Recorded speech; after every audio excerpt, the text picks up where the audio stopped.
Hi, everyone, and welcome back to our Girl Be You conversations. And we are on, what is this?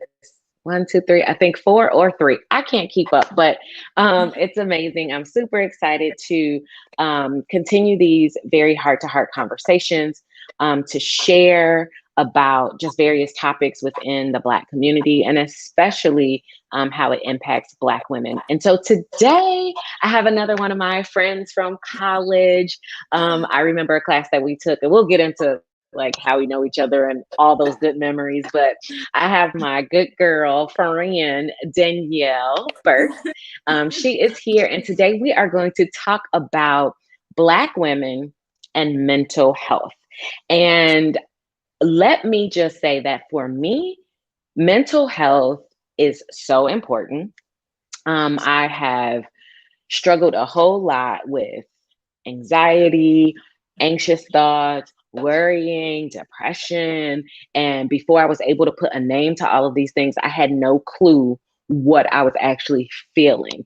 From a little girl, I was always very inquisitive. I was always had my nose in a book, still have my nose in books, but I was never able to really identify and understand all of these kind of feelings and emotions at an early age. And I wasn't able to really navigate any of these spaces until adulthood.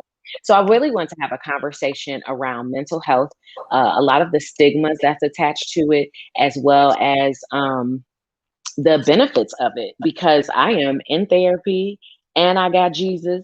I've been in church all my life, and I wish I was going to therapy a long time ago.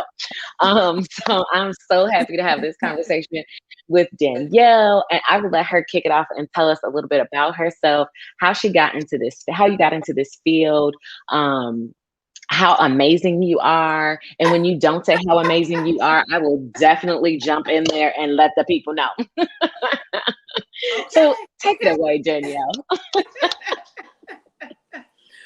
Well, first, thank you so much for including me and asking me to be a part of this wonderful platform. I just love how you are dedicated and consistent with the messages and uplifting women, and because that support is so necessary.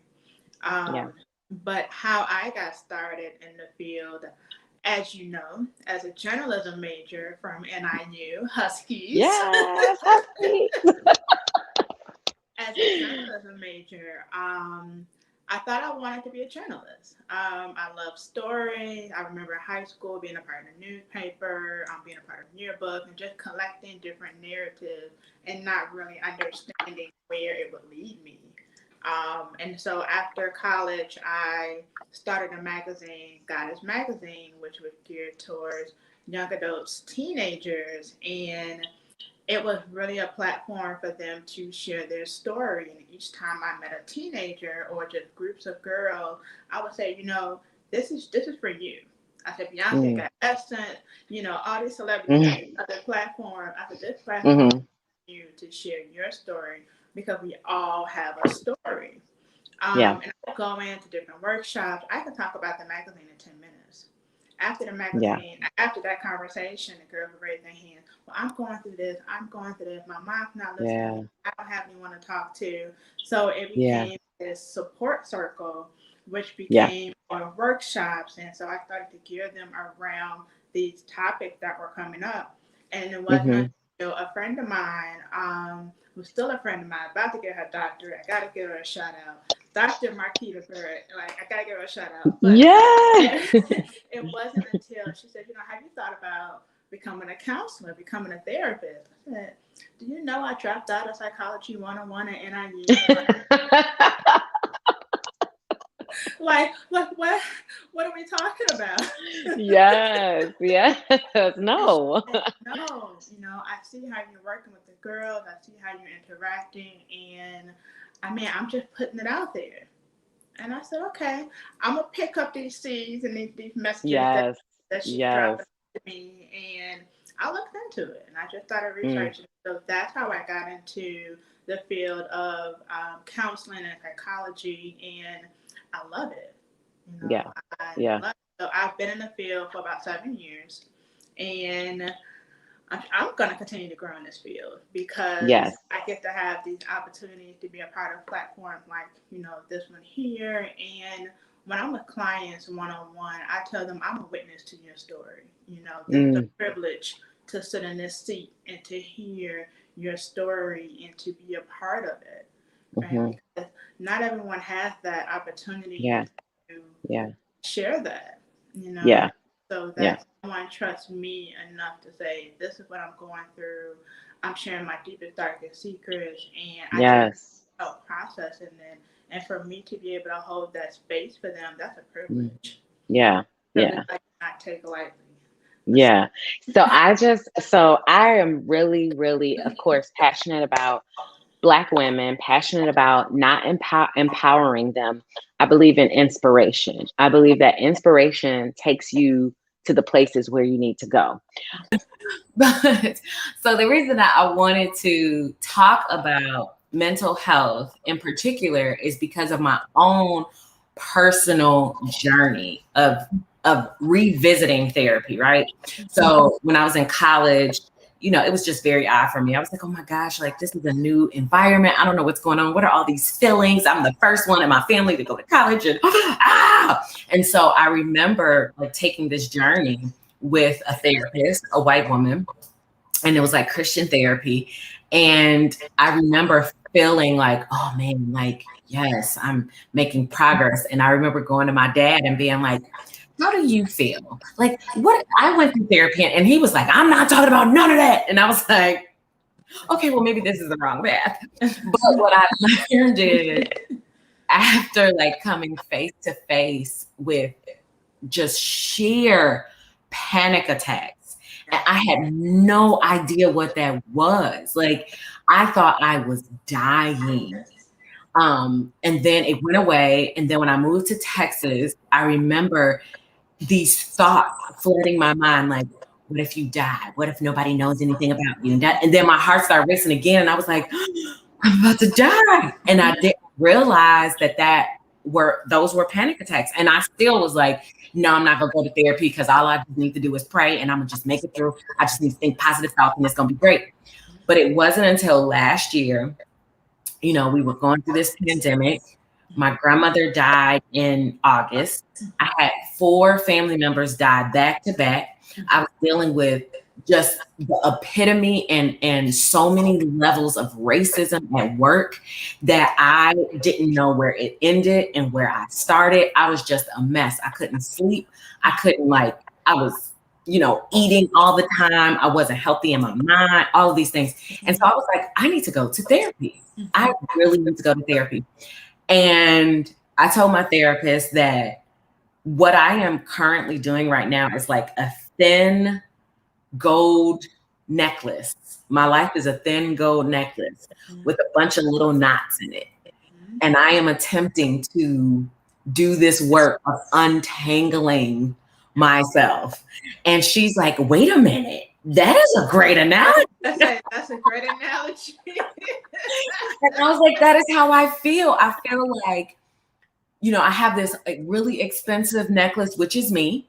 And I have all of these experiences from childhood, from, a adolescent to a teenager to an adult. And now I'm, a real adult, somebody auntie. And I'm like, who am I? And so I really wanted to build conversation around mental health and around therapy. And so my first question is, what do you believe is the biggest misconception about mental health therapy, all of those two wrapped in one, in the Black community? It's layers. Yeah. It's layers to the stigma. And the first one is weakness, right? So not wanting to feel weak for asking for help, for asking for support, lack of trust. Right? So when we experience a lot of heartbreaks, trauma, betrayal, abuse, when we experience this over and over again, it becomes passed down as well. So we have to think about generational trauma. That's a part of it. And that holds back from individuals from seeking support, because that trust isn't there. And I think that's one of the biggest ones. And it's like, well, why am I going to talk to this person about what's going on with me? They can't help me. They can't fix it. And I think that's another stigma or assumption about therapy, is that you're going to therapy to sit with someone to fix it. Right. And one thing is like, we're not going to fix it. But what we're going to do is, like, that analogy was so right on point. We're going to start to unravel what these patterns are, unravel where this lack of trust is coming from. I used to hear that so much with teenagers is, I don't trust nobody. But you're in love with this person. Right. It's your best friend. Right. Mom is homie, but you don't trust anybody. Right. So where did you hear that from? Right. And so again, having to unravel and really dig a little bit deeper, because it's that unraveling and exploring those patterns and sessions is what helps. But because we haven't normalized it, we haven't normalized that support, right? When you mention religion and spirituality, and it's the idea that therapy and spirituality cannot coexist at the same time. In fact, but it can, because we go to the doctor and we have religion and spirituality, right? We go to other places to get, the things that we need. So how come mental health has, has this name to it that it's, it's going to be seen as weak? Right? When we have a headache, we take something for our headache. We don't suffer all the time with it, right? We have these tools that we need, but when it comes to our own mental health, it's no, I got it. Right. I don't need that. And it's to really, I would ask that person, like, well, where's that coming from? And it's the saying, I think you're going to understand it too, what goes on at home stays at home. Listen, that is literally how I was raised. Like, and it's so crazy because it was like in my parents' home, but then if our cousins went to my grandmama's house, then it was like whatever happens over here. So it's like all these places I can't say nothing. All these boxes that are created. And so when you go to school or someone asking you how you doing, I'm fine. Because I can't tell you what's going on at home. Right? And so because if I tell you, it's going to be some type of consequence. So now that's a learned behavior. Right? So imagine how now that impacts relationships. It's like, I can't let you in. I can't let you know what's going on over here with me, because this is what I was taught. Right? And I feel like that's what we're taught. And then we lead relationships with this mindset of all of these stigmas that you listed, of weakness. I can't cry because I don't want to be weak. I can't cry because I don't trust you with my tears. I can't tell you the stuff that's going on with my mama and daddy because it's generational stuff that I will have to just sit and talk about and explain. So then it creates an additional generation of parents and children walking around like, this is just the way I am. And I never wanted to be that person. Like, I never wanted to grow up and be that person. Like, you just gonna have to accept me for the way I am. No, people don't have to accept you. You will be by yourself, sitting at home. And really understand what that means, right? Because have you accepted you for who you are? And most times we don't, because we don't know how to accept ourselves. So we accept this really terrible version of ourselves that we present to the world. And that was one thing that I had to learn too, is being your most authentic self, hence girl be you, and really learning that to be authentic across the board. And defining what that means. Yes. So me saying, no, I don't want to come, that's just me saying I really don't want to come. Boundaries.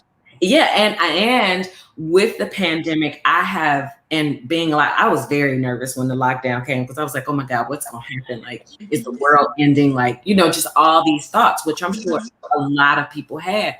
But as time went on, and now that, the world is opening back up and everybody's like, I'm outside, I am really embracing the idea that, yeah, I like to be outside. Yeah. But I could also come back home and get in my pajamas. Like, I really don't want to be. and finding that sweet spot for you. Yes. Yes. When we are, because one thing is I love to quote Michelle Obama's book, right? You talk about reading books, right? And so her book, Becoming, her, again, I'm a lover of stories, right? So reading her story and the different roads that she has in her life, and the very last chapter of the book, the very last page of the book, is in the middle of the paragraph, and she shares, really understand, like, what are you becoming? What is, we're always evolving, we're always moving. And it's this assumption that once I get to know who I am, that's it.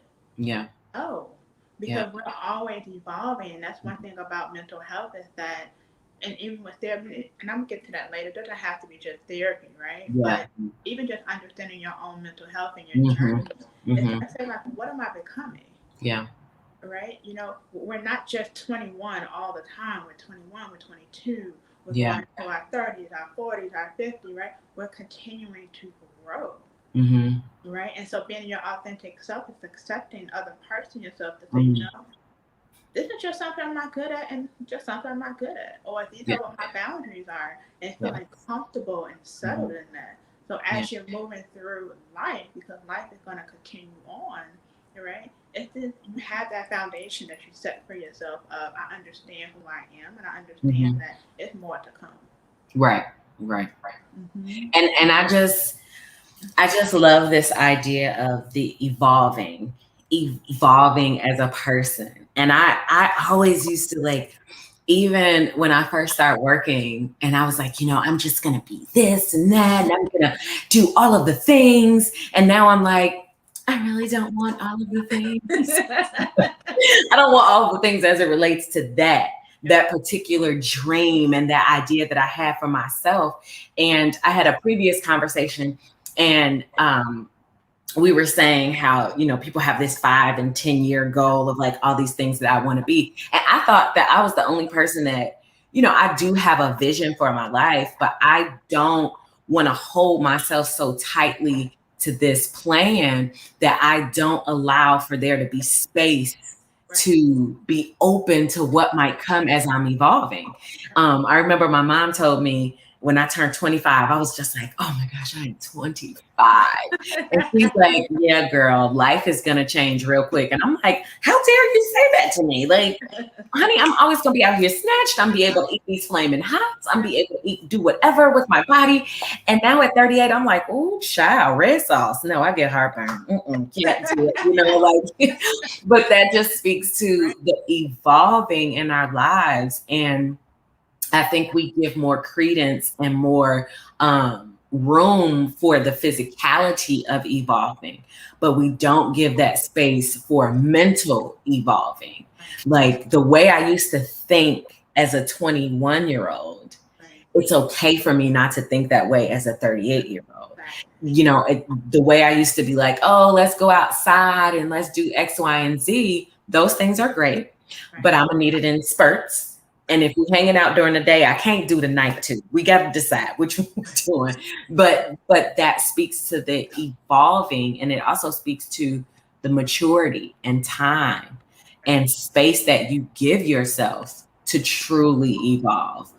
And so my next question is, how do you believe, like, this lack of, again, like you said, we're not just talking about therapy. We're not just talking about going to therapy, but we're talking about the healthiness of our mental spaces. How do you feel the lack of the acknowledgement or allowing ourselves to be healthy mentally? How does that directly impact Black women exclusively? SelfCare, right? It's a term that I think maybe people are like, I hear it all the time, we use it all the time. And how I explain self-care is, yes, it can be a bubble bath and your favorite Mm-hmm. candle, right? That Mm-hmm. can definitely be self-care. But really caring for yourself, when you mentioned thoughts earlier, Mm-hmm. what is that self-talk that's going on up here? Mm. That self-talk that happens out up here, eventually it comes out in your actions, Yes. Yes. right? And so really being aware of self-talk. And so as women, as Black women, I think about our roles that we have, Mm-hmm. right? We're naturally nurturers and caregivers, Mm-hmm. right? We're naturally taking on other roles and helping people and doing things. And so, but it's hard for us to slow down. Right.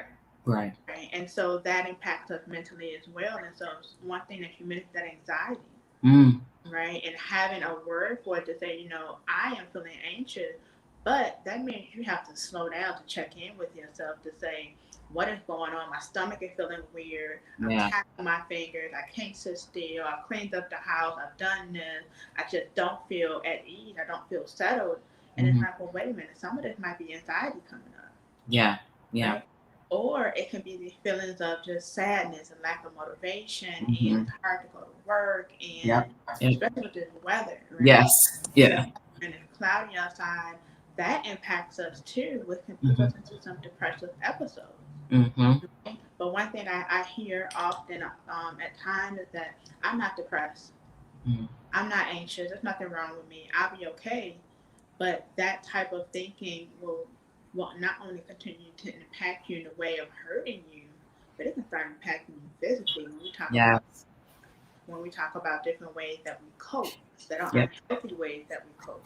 Yeah. How we're talking to other people, Mm-hmm. right? That impacts us too, is because if I'm speaking in a way to other people that's negative or it's not helpful, that's going to impact my relationship with them. Yes. Yeah. Yeah. And it's the point that you bring up about how it physically impacts us. Like, I kid you not, I did not even realize. I think I posted this on social media. I had took this picture at the top of the year, and when I took the picture, I thought, I was like, child, I look good. And my cousin was like, girl, you look so old. Hmm. And I was like, what do you mean? She's like, you don't look like yourself. Like, you do not look like yourself. And when I went back and really looked at the picture, I was like, I do. Like, my eyes just looked worried. My eye, like, I just didn't look like my bright self that I typically think that I look like. And I can see, looking back at myself, I can see anxiety. I can see, like, bouts of depression. I can see how sad I was. Like, and I didn't even honor the grief. Like, I had to tell people at my previous job, I was like, my grandmother she died on a Saturday. Yeah, I think she died on a Saturday. That Monday, I was back at work. That next week, I took off Thursday, Friday, because the funeral was Friday. I was off Saturday, Sunday, and I was back at work on Monday. And just operating the way I'm like, okay, let's go in these meetings, let's go in these Zooms, and da da da. I had no clue Right. Yeah. how much grief, and how it's like coming out of my pores. Yes. I did not know, and when I think back, I'm like, what were you thinking? What is wrong with you? But you were operating in a way that was a part of your coping. Yes. Right? That was a part of what we call the core beliefs of, I have to still keep pushing. Yep. Right? Yep. The bills have to be paid. I got the responsibilities. I still have to keep pushing. Yep. Yep. Right? And it's one thing about grief, as you know, it hits, and it hits hard. I mean, so hard. I could be literally, I had some good news come to me this week. My grandmother's been gone for like almost a year.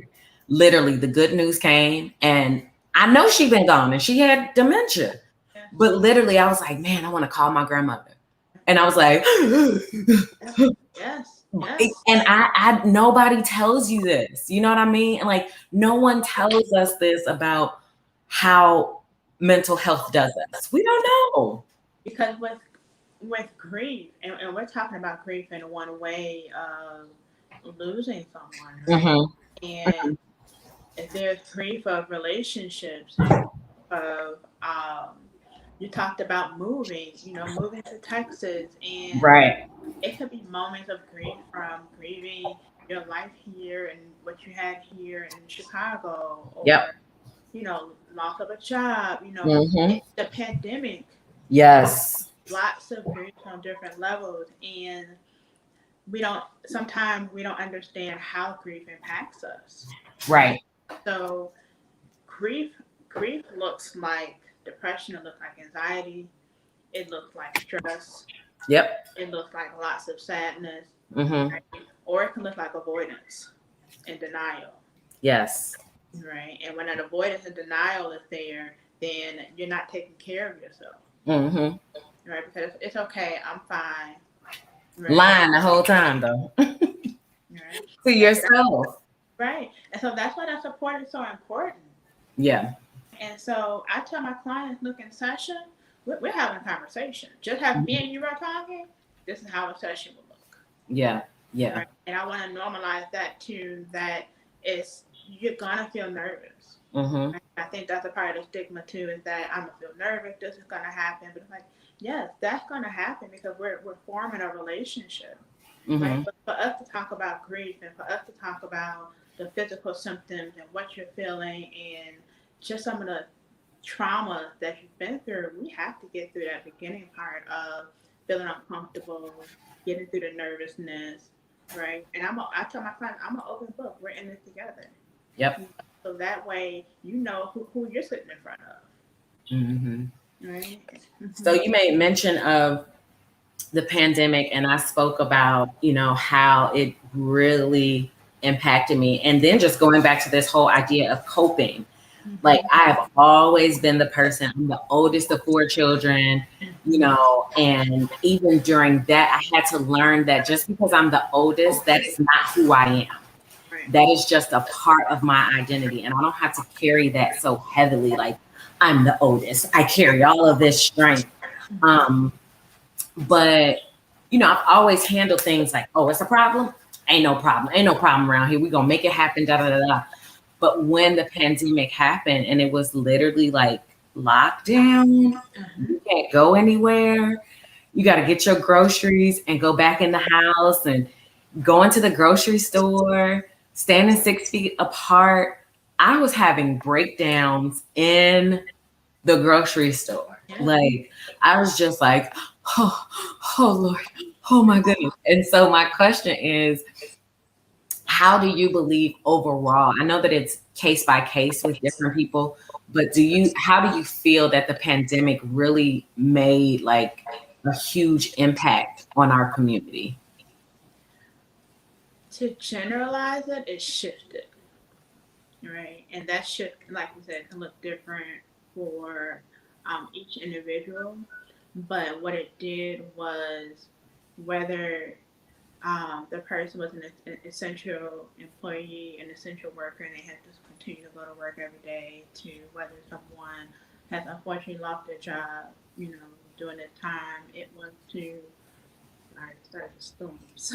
Listen, you see, I had to get my light out. It was getting dark. I was like, wait a minute now, it's getting dark in real here. life, right? It just started the storm. I just had to take a look. She's like, okay, I'm okay. But it really shifted in a way of, I think, people having a moment to sit and really evaluate what this meant for them, right? Mm-hmm. So whether someone has unfortunately lost family members, right, and having to process that in isolation and having to do a lot of things on Zoom. Right, Zoom and video calls and doing things in ways that we haven't done before, and not being able to be there with family in person. Like, those were shifts. Yeah. Right. To grieving routines, grieving our structure that we had, being face to face or going to the office. I think that shifted a lot too. But it also opened some doors, I think. Yeah. In ways to now I'm hearing, and this is only a slither, right? This is not for Yeah. everyone, but people being able to really identify what their needs are. Of saying, you know what, I need to work from home because working from home means that I can be more available to my children or to my family. So how can we continue this? Or I need mental health. I mean, the amount of emails and phone calls and inquiries that I receive, along with colleagues that I've talked to, it's been a lot because people have realized that yes, I do need this support, you know, and it has been a year for me as a mental health therapist, right, to go through the pandemic as me, and to also show Right. up for clients, Right. Right. right, and so that's a shift Yeah. because essentially with therapy, sometimes we're not going through things with our clients. Yeah. Yeah. Right. But to, especially over the last year with civil unrest, and I've taken off days because the area I was in, I just needed to grieve for myself. And I told clients, like, you know, I need this time off. So it shifted even me as a therapist to be even more transparent in session. Yeah. You And know? it's interesting that you say that, because while you were talking about like people saying what they need and checking in with themselves, like to even think through the person that I was. So prior to this, I was very much like, code switching, it's fine. It's what I do. It's how I navigate. It's how I move about in corporate America. And then once everything started happening and I started seeing certain stuff, I was like, why? Why? Why? Right? One, why am I doing this? Mm-hmm. Why do I feel a need? I must code switch. Because when I say I was code switching, I just wasn't code switching like, hey guys, I was literally changing the tone, how I said certain things. When I walked into certain spaces, I was being myself, but I was also pairing that with this idea of, if I play along very well, guys, then I will definitely be able to do X, Y, and Z. And I'm like, why? What? Why am I doing that? And I wrote a blog about it because I was like, ain't no more code switching. Right. I'm not doing that. Because as I have checked in with myself, as we've talked about, that is not the authentic person that I am. That is, I'm not by any means lacking the ability to formulate a sentence in an intelligent way, but I'm also not about to change who I am to fit your standard of what it is to be believed as the best. Like, I don't agree. I don't like it. I'm gonna call you out. You're not my friend. Like, you know what I mean? So all of these things compounded with grief, with pandemic, and all of these things. I became so in tune and aware of certain things. So with that, what are your suggestions for healthy ways in navigating when we are just mentally exhausted? Because I'll be exhausted. So first I would say is the first thing I would suggest is to it's come with that assessment, right? So what does exhausted mean to you? Mm-hmm. It's a handout that I can send you. I don't remember everything on the handout, but I'll definitely send it to you so you can take a look at it. Yeah. And what it does, it categorizes fatigue and exhaustion, right? You know, is it burnout? And the sort of question is like, are you thriving or are you surviving? Woo! Child, I was surviving. Right? So really understanding what does surviving mean? You know, what does struggling mean to you? What does burnout mean to you? Mm-hmm. You know, because then when you understand, like, okay, I know I'm tired when X, Y, and Z happens.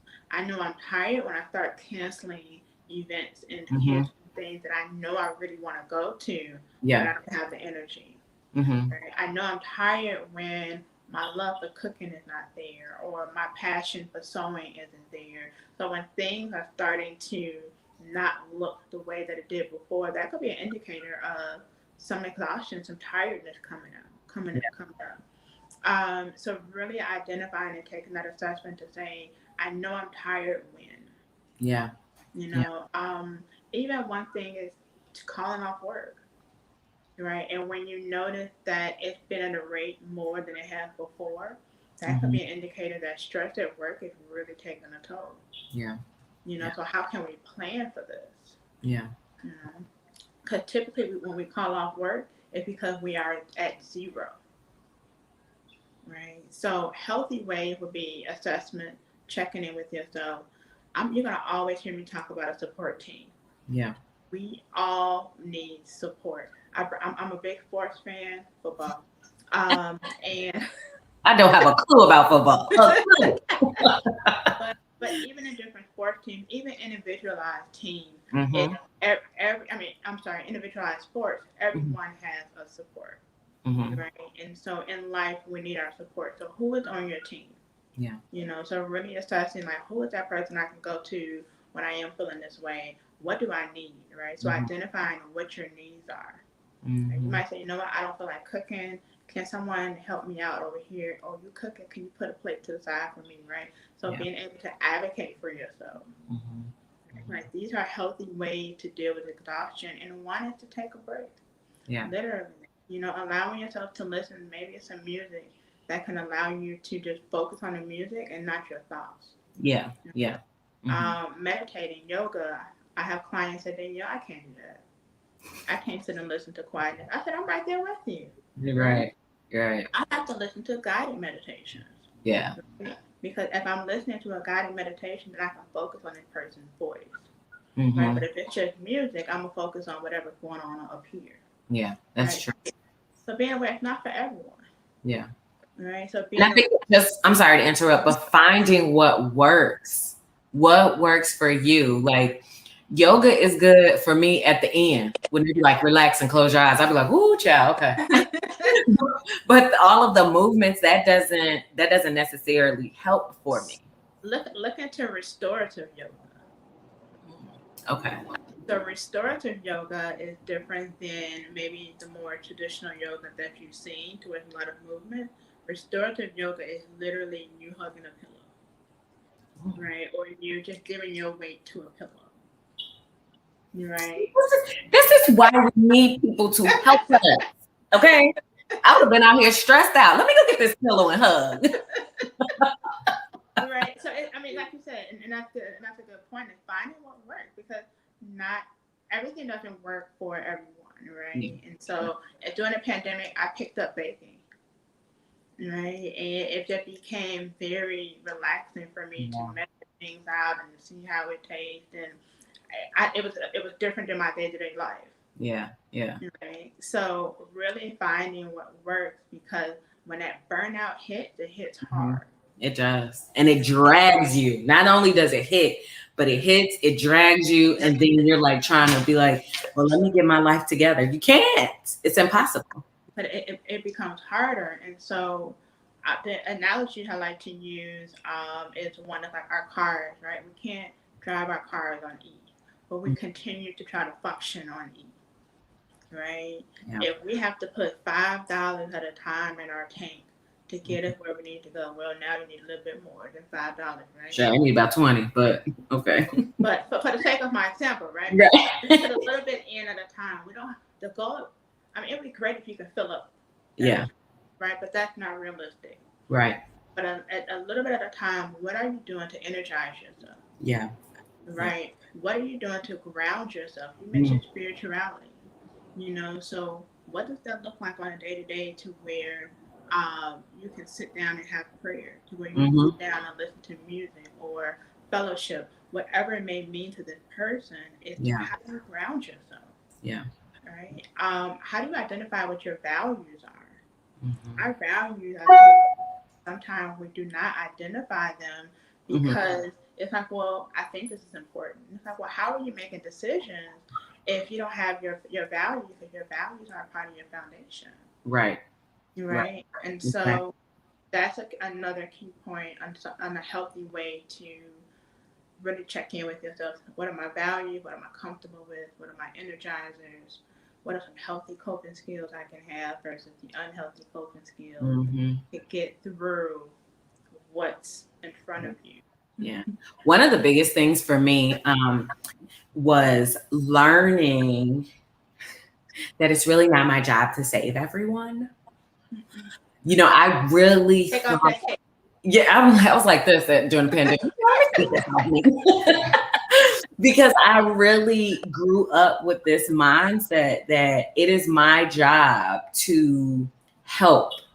And if I'm helping, then that should be the focus. Never mind how I am feeling and what it's draining out of me when people ask me to do this and that and da da da da. And one of the most empowering things through therapy and through these check-ins and consistently checking in with myself is, you know, really telling people I don't have the capacity for that. Yes. I know I used to. Right. I don't care if I'm single and without kids, or, you know, not married or any other, like, I don't have the capacity to run around for you. Right. Right. Right. I can't do that because you know what I want to do? Read my books. Yes. Yes. Yes. I want to eat a bowl of soup, read my books, you know, like I don't want to get in the car.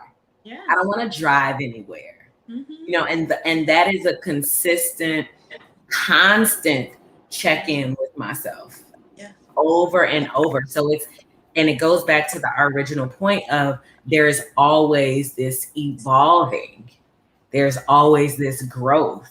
That Right. just because I turned 40 doesn't mean that's it and life is over for me. Right. No, it means that now I have more learning to do and I am able to be flexible and have access to more because I have more knowledge. Right. I've learned more things. So now I can say like, you know, I'm gonna just take a trip. How dare you? Because I can, you know, like that mindset. And understanding that saying no and saying that I don't have the capacity, right? That's you setting boundaries, checking in with yourself. Because a lot of times, well, if I say no, what is the other person going to think? Yeah. Yeah. Right. And so we start making decisions based on how we think other people will respond. Mm-hmm. And in the end, we're the ones who have to live with that decision. Yeah. And whatever And consequence. it affects your body, not them. It affects you. And you feel that anguish and all of the things because you've chosen them over you, Right. That's right. which is crazy. But as we wrap up, what are some parting words that you want to share with those who are watching and will watch about mental health? Okay. So some parting words I would like to share is get your support team. Right? Mental health is just as important as your physical health, just as important as going to the dentist twice a year.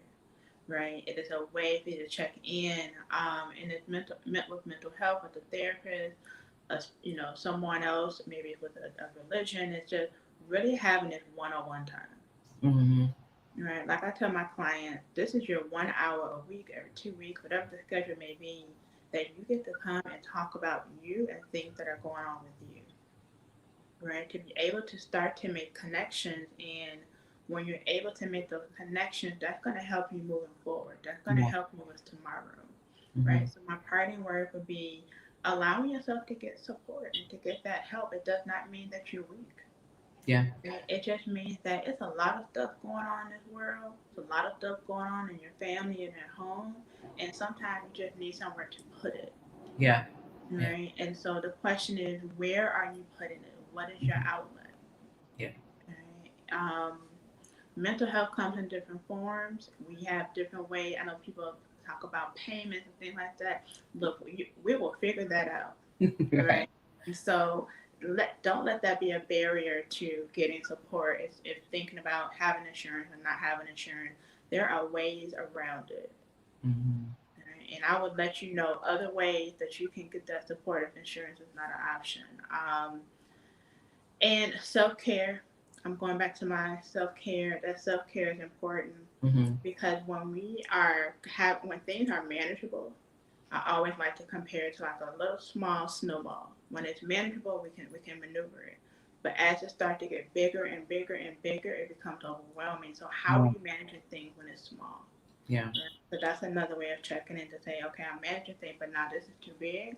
So now I know I need to get that support. Yeah. Well, it has literally been an honor, and I feel like this is the perfect topic. And it's so layered because there's so many things and so many places you can kind of like go with mental health and even racial things and just family things, generational stuff that I'm sure you see a whole lot of. But thank you so much for sharing. Thank you. I know that this is going to reach a ton of people, and people will definitely grow and be inspired to take care of their mental health and take care of themselves. So thank you, Danielle, so much. So much. I appreciate you, and we'll talk soon. All right. Thank you for the opportunity. No problem. Bye.